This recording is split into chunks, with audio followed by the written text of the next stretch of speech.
Hey everyone, welcome to the Fighting Dementia Podcast. We're a podcast for those living with dementia or those supporting someone living with dementia who are in the early to middle stages. I'm Leon, one of the presenters. Hi, I'm Fran and I have Alzheimer's and mixed dementia. And I'm Tom. I was diagnosed with mixed dementia 8 years ago and I'm living really well with it.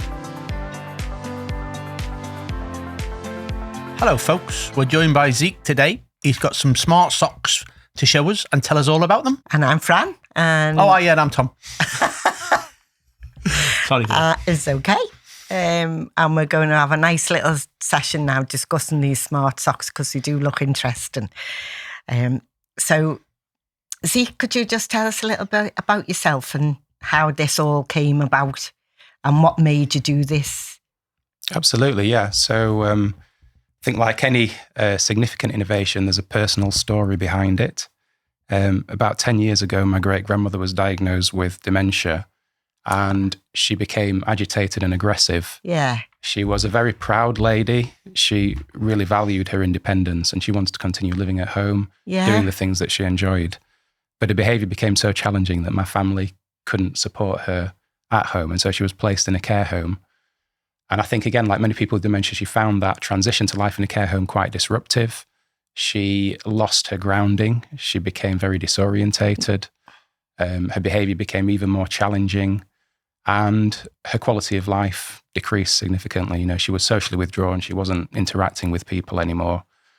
And it got me thinking about what I could do to help. And at the time I was working as an engineer in the defence sector with, technological skills that I thought could be of value. And as a result, I embarked on a PhD research project to try and create some kind of technology that could help family carers better manage those symptoms, better cope with those symptoms, and help people with dementia have a better quality of life and a life that they could enjoy at home rather than in a care home. And that's really how the socks came about. I think people who have lived with someone with dementia or any type of dementia are right there to do the job that you're doing. As you say, you've got a whole experience of what it's like to see someone change from that your grandmother that you had and to what she had become. Yeah.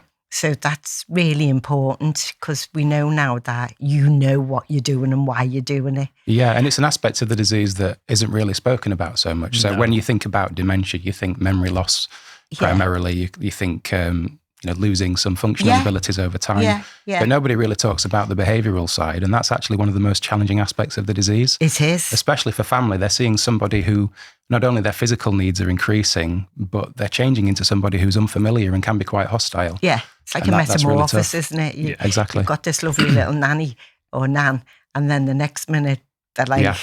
Yeah, and it may be completely unpredictable. It's just switched. Yeah. Something's happened and you don't have that understanding of what the triggers are, which is what we're trying to do with the socks. So how did you start it off? Where did you go to for people to listen to you and to help you along the way to make what you've made? Yeah, so comes back to the PhD research. Yeah. In fact, even before that, I was volunteering in a care home. So when I lovely. became aware of the challenges that my great-grandmother was facing, I wanted to learn more to understand not only her perspective, but how carers were dealing with that as well. And so I volunteered in a care home for a couple of years.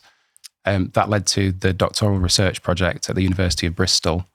And I was collaborating with the same care organisation where I'd been volunteering, but in a much more structured way. Yeah. And there were really two strands to that research. So the first strand was about determining whether a wearable device could actually identify those early signs of distress that a person might be experiencing, because oftentimes the behaviour is linked to an unmet need that the person has but isn't able to communicate. Yeah. The other aspect was much more qualitative. So I was going into care homes, I was speaking with care teams to understand why wearable devices aren't more widely used. And they kept telling me, so-and-so had a very expensive wristwatch. He wore it for 2 weeks. It disappeared. We couldn't find it anywhere. Eventually, we located it down the toilet.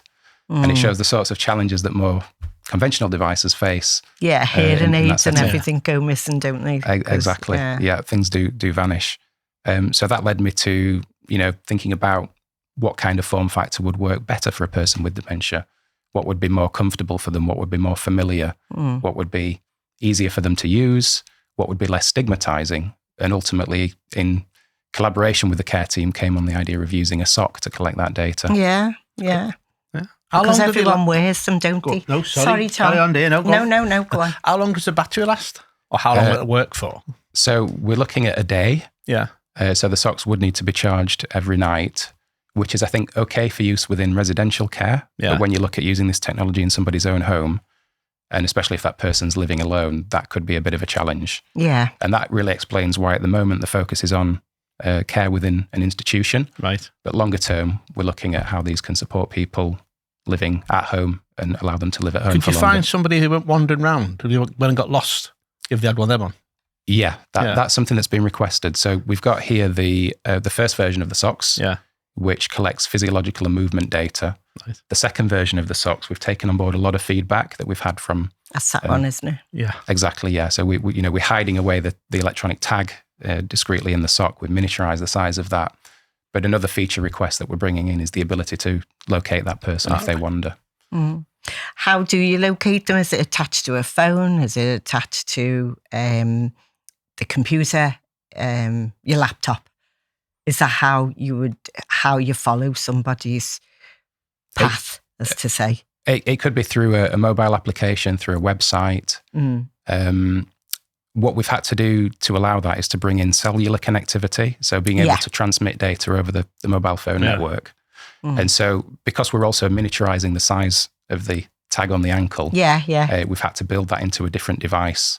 So there is another device that is a companion device to the socks that provides the communication to the internet, the GPS tracking. It's not part of the sock itself, and that's due to technological limitations. Have you done some research into it? Have you taken so many patients and tried them? We have, and seen what the outcome is with them, and what the people who were looking after them felt about them? Absolutely, yeah. So we are a university spin out. Yeah. And research is very central to what we're doing. We need to be able to evidence that it genuinely provides a benefit. And so we've been working with a number of universities, most notably Brunel, who have piloted the socks across 3 care homes. And we've actually just won a £500,000 grant from the government to extend that research. Oh, lovely. So we're going to be now bringing more and more people through. We're going to be using the new sock and looking at how that's working for people, working out the health economics, because we need to understand, is this something that could justify the cost for a care home, say, as well as obviously the benefits for the person living with dementia and the care team. How does it work, please? We've got a range of physiological sensors within the sock, as well as movement sensors. We're tracking parameters like pulse, temperature, sweat. So you can think of the sock a little bit like a polygraph test, a lie detector test. We're looking for those same autonomic indicators that somebody would present with if they were lying, as if they were in distress. So it's primarily a stress detection tool, an anxiety detection tool. In addition, we have motion sensors that allow us to analyse the person's gait. And there we're looking for changes in gait that might indicate mobility is declining, giving carers that key window of opportunity to intervene before a fall actually happens. Can you detect a fall with them? Yes. Yeah, that's good. Yeah. It is like a falls alarm, isn't it? Because as soon as the person gets out the bed and puts the foot down or gets up off the chair, because I've recently been in hospital with my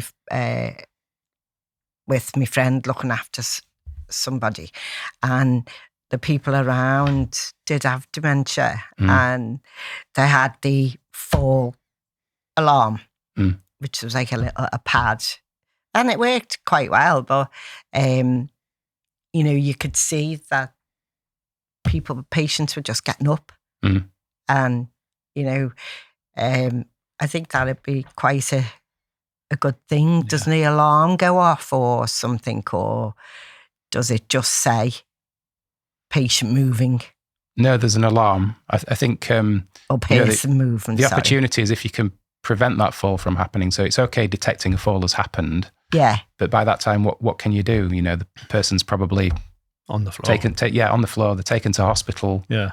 Their physical conditioning is going to deteriorate. It's going to be very difficult then to place them back into the community. But if you can prevent that fall, then the outcomes are so much better. Yeah. And that's why I think, yes, detecting those events, like when the person mobilizes, but also being able to understand the trajectory of their mobility. Yeah. And know when it might be appropriate to introduce handrails or to, have some more observations of the person just to make sure that they're safe and well. It's so important. It's all about preventing those really negative outcomes from occurring. So would you work with occupational therapy and all those people on the community? And also you do have occupational therapists come into care homes, don't you? Yeah. Am I right on that? Yeah, we're speaking with OTs, we're speaking with physios. Yeah. So generally allied health professionals. There's a lot of allied services in there, exactly, isn't there? Exactly. Yeah. We have an NHS pilot as well, so we're looking at how this can be used within a more acute setting. And then obviously care homes, and I think home care is a big opportunity too. Yeah. So we're trying to cover the whole spectrum, but we've got to start somewhere. And what's landed, I think, the most for us is residential care at this stage. Yeah. How would this help keep someone in their own home? So, for example, we know that virtual wards are an increasing occurrence and increasing priority, providing care outside of hospitals and in the community. So one of the angles that we're working on is developing the socks as a tool that can overcome the barriers that people face in collecting data at home for use by clinicians. So really as a remote monitoring tool. So that's one angle. Another angle is preventing falls, because we know about 80% of people with dementia fall every year. It's a staggering statistic. Yeah. So if we can prevent a proportion of those falls from happening, then we can ensure that people continue living at home for longer. And then I think following the person into their care journey. So within residential care, maybe then within nursing care, providing that understanding of what they might be feeling, what they might be experiencing that they can't communicate for themselves as dementia progresses into the more advanced stages, and helping ensure that their well-being is maintained, but also improving management of those behavioural symptoms and avoiding the use of harmful antipsychotics, because they are really quite problematic in terms of the side effects that they have. You do have to take them off then, I imagine, if they want to shower or... Yeah. And that's a bit of a concern, isn't it, if they're not... Could slip in the shower. Yeah. But that's probably they'll have someone to help them do that, won't they? I would have thought so. A home. Again, that's why we're starting in residential care, because there is that level of support. Yeah. It's worth pointing out that we do have options with anti-slip grips. Yeah. Oh, right. So for people who have a fall risk, we can provide a sock that that's brilliant. helps to prevent slips. Yeah. We're also working on adding what we call plantar pressure measurement capability, so we can map the pressure on the soles of the feet, on the feet to understand changes in balance as well as gait. Yeah. So there's a lot of data there. What we're trying to figure out is how we can provide that in a way that's meaningful to a clinician, so that they can better support that person and ultimately deliver better health outcomes. Yeah. How much would they cost if you had to buy one, or you wanted to buy one? So the version here, the first version, we're selling into universities. Yeah. It is very expensive because it's the first iteration of the product. Yeah. So a pack of 5 pairs of socks and 2 of the removable sensors costs £1,000. That's a research tool. That's okay though, isn't it, really, when you think about the benefits you're going to get from it? Yeah, I think for a researcher, it's not too expensive. Does it have a good shelf life? It does, yeah. The socks are specified for 50 washes. Yeah. So they last a decent period of time. I don't think at that price we're going to get much adoption from care homes, and certainly from people living in their own home, because finances are under so much pressure. Yeah. So one of the key objectives of the new development is to reduce the cost so that we can offer it at a much more affordable price point. Yeah. And alongside that, we're looking at a subscription pricing model, so that rather than paying for a piece of technology up front, you can make small affordable payments as you go. And it helps to spread the load. Can you adapt the size of them as well? Yeah, they're available in 5 sizes. You know, if you with older people or who have them, sometimes they have other comorbidities, don't they? And what they might have swollen legs or something like that. So you'd need something that you could adapt to someone. I know their legs might be swollen and they don't walk, but a lot of people do still walk because they've had that for a long time. Yeah, no, you're absolutely right. So yeah, they're very adaptable then, aren't they, as well? Yeah, we've designed them with the needs of older people in mind. So we've got flat toe seams and padded soles, because we know many people have diabetes, and that can be result in fragile skin. We've got a very stretchy honeycomb welt or cuff. Again, coming back to the swollen ankles, edema. And we're working with the University of Bath to take people with common age-related health conditions through a study and see how the socks perform, confirm that they're comfortable for those people, that they're safe, and that the data that we collect is reliable and robust. So they may be used then for not just dementia patients in the long term? Exactly, yeah. I think they're applicable for people with a range of neurological disorders. Generally, any disorder where communication becomes a challenge, self-regulation of behaviour is difficult. And that includes people with neurodiversity as well. So, children with autism where they have meltdowns, I think through the data that we collect from the sock, we might be able to provide a little bit of advance warning that meltdown's going to happen. That's good. That'll be good. They're like a watch, aren't they, really? Like a smartwatch. They're like a smartwatch, aren't they? But on your ankle. In some respects, I think the key difference actually is productive, and the more, you're going to get a better life with the sock. The sock, aren't you, really? If you're in a care home or you're somewhere, you're going to feel more safe. And if you're at home, you're going to feel more safe, aren't you? It gives you independence, doesn't it, as well? Yeah, that's the word I was looking for, Fine. You can borrow it if you want. Okay. Good lad. I'd say that the key difference is actually in how we take the data off the sock. And we provide interpretation around that to support a person's care. So with a conventional smartwatch, you're just going to see the data coming in. You're not going to get anything actionable. No. But that's what we're doing with the sock. So it becomes a more useful tool. So how do you see the future of the sock? Say within the next 5 to 10 years, do you think it's going to become something that's just going to be part and parcel of healthcare? I would like to think so. I mean, it comes back to my own motivation for creating this product and my great-grandmother and her dementia journey, and the fact that she desperately wanted to continue living at home, and that was taken away from her. Being more independent. That's where we're going. So longer term, I would like to see this helping people keep their independence, continuing to live the life that they want to live, and living healthier lives, maintaining their well-being, and it sounds terrible to say, but driving down the costs of care as well, because we know that the cost of care is one of the it's a fact, societal challenges that we deal with, and the number of people with dementia is growing year on year. So we've got to find a more sustainable way of providing care. And we've got a lot of younger people with dementia now. So it would give them, I imagine, a lot more freedom as well, because they're much younger, but still have the complications of dementia. It's just tragic, because isn't it? you're an older person doesn't mean that the younger person doesn't have the same symptoms. So I imagine that would be quite helpful. As the stages go on, or I don't know, would you think you'd use it in Parkinson's disease and all those type of things? We have applied for funding actually for a project around Parkinson's. So symptoms like freezing of gait are can be triggered by stress that the person's experiencing within a situation. So the fact that we have the ability not only to monitor mobility and movement, but to track markers of stress is quite a unique angle. Sadly, we didn't get the funding. But we're still pushing. We think you can try again, can't you? Oh, yeah, always. Is there anything you'd like to tell us about what you've done, or anything you want to discuss with us, so you can tell all our other people out there who've got dementia and carers who are looking after somebody?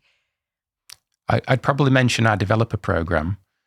So with the new sock, we are really keen to get very close to the end user so that we can learn how they use the product, what sort of challenges they face, and all of that learning is being reflected into the product development as it goes forward.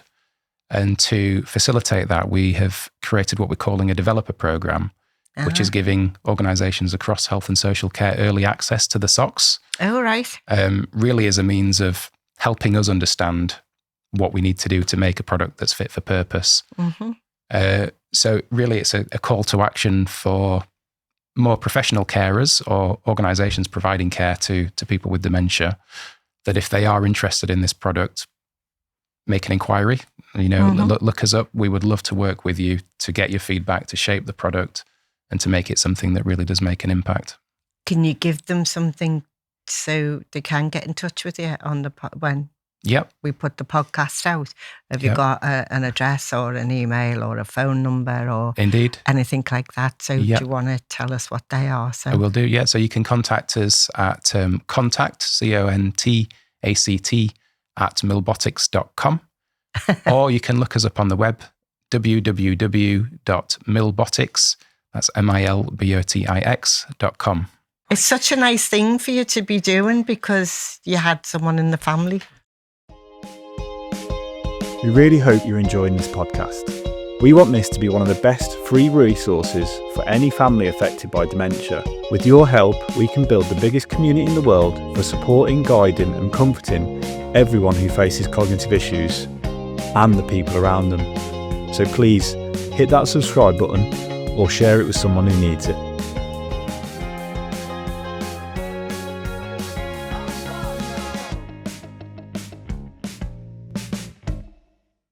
I think in a way there's sort of good routines and bad routines. I mean, you can get in a bad routine that's a detriment to yourself. Yeah. And it's recognising what's happened. Like Marion said, she recognised that she's in a routine of helping Tom and that, but she does need to break that cycle a bit. Absolutely. Well, it's so important to look after yourself, isn't it, in these things? And it's so much focus goes on the person living with dementia.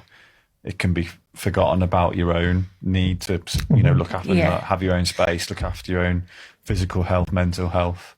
Because if you don't look after yourself, you can't look after them. Mm. So you need to be at the best health you can be. Absolutely. So you can actually be there for them. Absolutely. It's like one of the most important things, I think. But it also gets overlooked the most, even though it's also one of the most important things. I suppose carers do have to look after themselves, don't they? Of course you do. Because if they didn't do that, then we'd have no one to look after us, would we? We wouldn't, would we? No. So how do you feel about that video we've just shown when we were discussing about carers, about people who are looking after someone who has it? And as you said, you've been there more or less. And I'm sure you had some input into that. So, and you decided to make these socks. Yeah, I mean, carers play such a massive role. If you look at the economic breakdown, it's actually the family carer at home that's providing the bulk of the support for people with dementia. And obviously it's important that their physical and mental health, well-being is maintained. I guess the question is how? You can be so easily sucked into that situation where you're supporting that person 24/7. How do you take yourself out of that situation to look after yourself? Yeah. And maybe there's some policy changes that can be made there to ensure that respite is available, and that for people who are giving so much that they have that option of just taking them out of that situation just for a little while so that they can. And how do you think they will really make a difference? With the socks, I think it's all about early intervention. So rather than a person's behaviour becoming very, very, very challenging, reaching a very acute stage, providing a warning a little bit earlier before all of that behaviour kicks off, so that there's a window there where the carer can support that person in a lighter touch way. And if you can be preventative, proactive like that, it can help to alleviate some of the burden. That's good. Yeah. It's brilliant. I just think they're brilliant. It is a good idea. And I would tell Marion to have some time for herself instead of just looking after me. So look after herself and go out and enjoy herself and get drunk as usual. Get drunk. Which she doesn't very often. Take no notice. I beg to differ. Anyway. You've forgotten. Forgotten what? Thank you very much, Zeke, for coming on. It's been a pleasure. Thank you for the opportunity. Thank you for it. It really is. Yeah, it's innovative. Being a nice podcast, getting all this information and knowing that there is people out there really wanting to help us and also carers. So thank you. Yeah, I think Tom's wearing the Alzheimer Society badge, and I've got to thank Alzheimer Society because without them, we would have never got this innovation off the ground. They gave us that early investment and support. Lovely. That's good, yeah. Through their accelerator program. So, They are amazing. It's like most support groups, isn't it? But Alzheimer's is there at the top. If you've got a problem, you ring them up and you come out and talk to you. Yeah. And they do so much with research and innovation as well as providing that direct line of so they're really good. Yeah. So big round of applause for Alzheimer's.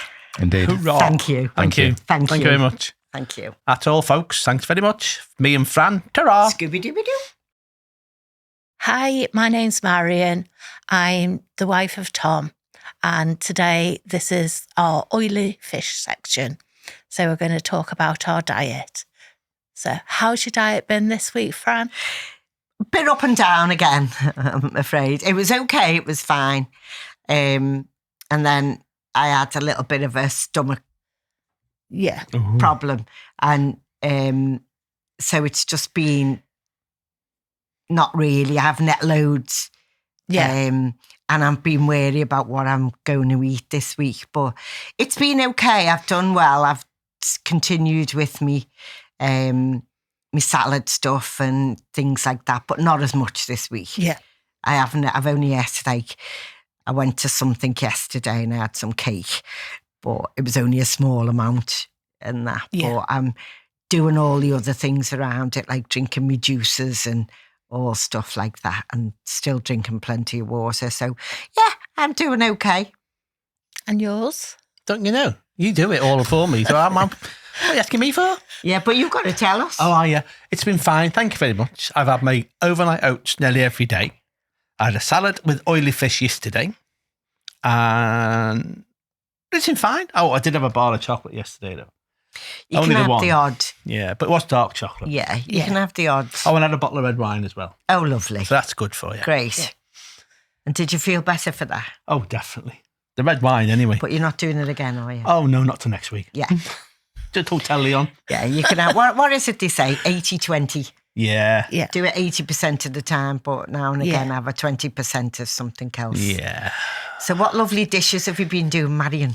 Because you do nice things. I haven't really done anything this week, but I've brought some fruit for you to try to see if you enjoy the different flavours of them. Mm-hmm. They're all quite sour, so it'd be quite interesting. Oh, yeah, I might be able to do that. You might be able to taste Get them. like something off it, yeah. Lovely. So we've got pink grapefruit, passion fruit and kumquats. Oh, lovely. All right, great. Can I try the kumquat first? Yeah, you go first. Please. What about you, Tom? Oh, I don't know. You might as well try the same. Okay, then. Let's see. Don't eat it with that like that. You do? Do you? Yeah. Oh, I'm peeling it.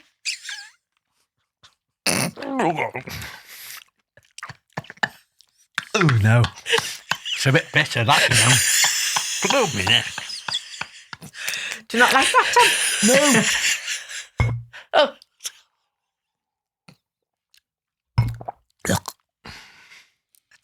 It's a bit you know, tough for me, that.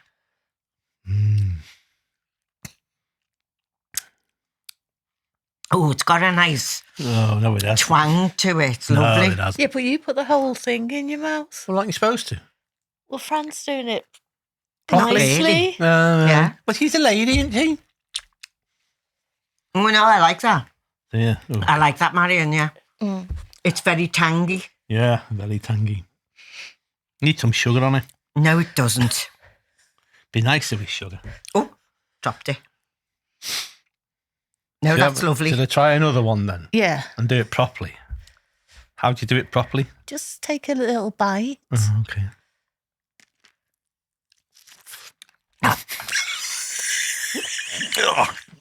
I love tarty stuff. And that's tarty. No, thank you. It's enough of that one. I like that. Holy macaroni. I like that. What are we going for now then? Passion fruit. Oh, go on then. You don't eat all this, do you? No, you spoon it out. Scoop it out. Yeah. Like monkey's brains. Not I've ever seen monkey's brains, but...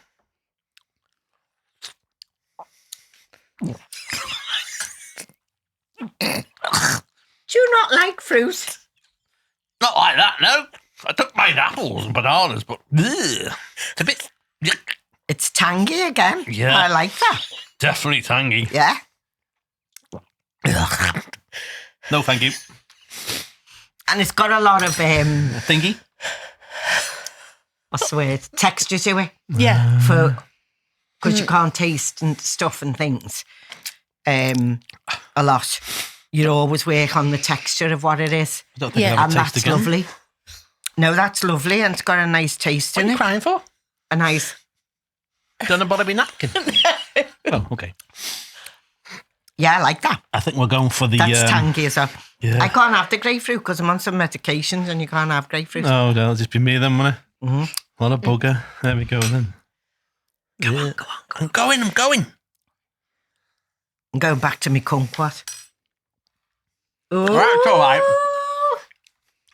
Well done, I don't mind Marion. that. But, yeah, having a Do go. you not like tarty stuff? No. Because for us who can't taste something as such, I think they're great. Yeah. I like spicy Because stuff. you can get, I do, but you can get a real good sense that you're eating something Yeah, something Yeah. disgusting. nice. It's not disgusting. Kirsty recommended this because I'd been in touch with her this week. Yeah. So Kirsty Robinson, the dietitian. dietitian. Oh, she's lovely from Dundee. Yeah. Mm. So Can you guess why she recommended it? because Make you laugh. because they're all sour. Yeah. Oh, I think they're gorgeous. Oh, yeah, you would, wouldn't you? I know, because, you know, when you eat something sour Yeah. and all your jaw and everything Yeah. go. No, I think they're lovely. Oh, no. And I'll definitely be Have another one. having them kumquats. Where did you get them? The kumquat shop. Marxies. Marxies? Marxies. Mm. Oh, yeah. No, they are delicious. Yeah, They're lovely. they're all from Marks and Spencer's. I don't know. if definitely we recommend can, them. Other shops are available, folks. Yes. Yeah. that. Passion fruit. Yeah. Yeah. Lovely. No. And the kumquat. No, And definitely I not. know what a grapefruit, but I can't eat it That's because not of too my bad, but medication. the rest of it you can keep it. Yeah. See, people's tastes are different, aren't Yeah. they? Yeah. And people, and a lot of stuff with people is they eat with their eyes, don't they? Yeah. You know, you look at it and think, oh, Yeah. not having that. Yeah. Kieran actually smells everything before he eats it. Does he? Yeah. Yeah. Yeah. People have different things Yeah. about what they're eating and what they're not eating, don't they? But Yeah. I am definitely going to get them kumquats and that passion fruit. Yeah, but by the time Thank you leave you, here, you Marion. forget that. No, I won't. You will. I won't. Okay, we'll see. Because when I put myself in Marxies, How are you? Go berserk? I'll have a little look around. Is that us then? You think Yeah. we've done? Mm-hmm. Right, folks, that's the end of Oily Fish. I'm Tom. Thank you very much. This is Fran. Thank you. This is Marion. Try the tarty Thank you. stuff because it's really nice. No, don't try the tarty stuff. It's disgusting. Thank you very much. To him. Thank you. Thanks so much for listening today. I hope anyone gets any help out of this. You've enjoyed it. Thanks again for listening today. Just a reminder to do your own research. We always take guests, scientists, researchers, people supporting people living with dementia, people living with dementia at their word. They might talk about things that are new in science. They might talk about things that have really helped them. So just a reminder, do your own research. And thanks again for listening.